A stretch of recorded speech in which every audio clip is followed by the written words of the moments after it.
एक छोटे से कस्बे में एक व्यापारी रहता था। नाम था माधवलाल। वो मेहनती था, बुद्धिमान था और शहर में उसकी दुकान सबसे बड़ी थी। लोग कहते माधवलाल के पास सब कुछ है, दौलत, शोहरत, इज्जत। पर जो चीज उसके पास नहीं थी वो थी सुकून की नींद। रात को जब सब सो जाते वो जागता रहता, कहीं नुकसान न हो जाए, कहीं कोई आगे न निकल जाए। उसके मन में हमेशा डर, चिंता और असंतोष भरा रहता। हर सुबह जब वह दुकान खोलने जाता तो दरवाजे के पास एक भिखारी बैठा दिखाई देता। फटे पुराने कपड़े, पैरों में चप्पल तक नहीं, पर चेहरे पर इतनी शांति जैसे किसी ऋषि की आत्मा हो।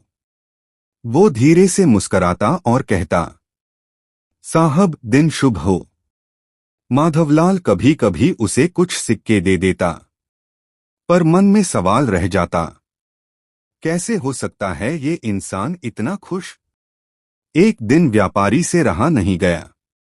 वो भिखारी के पास गया और बोला, अरे भाई, तेरे पास न पैसा है, न घर है, न भविष्य की कोई गारंटी, फिर भी तू इतना शांत कैसे रहता है।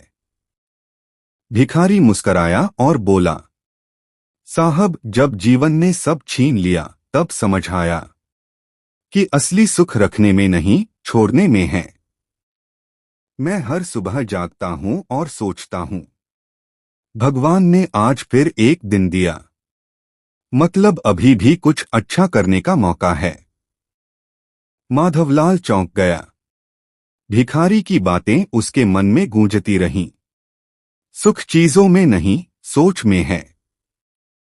उस रात पहली बार उसने अपने कमरे की खिड़की खोली और चांद को देखा।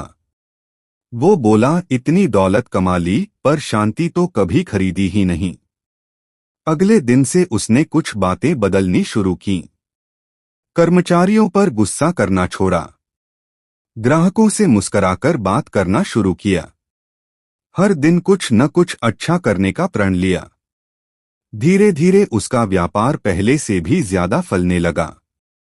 लोग कहने लगे, माधवलाल में कुछ बदल गया है, अब वो पहले जैसा नहीं रहा।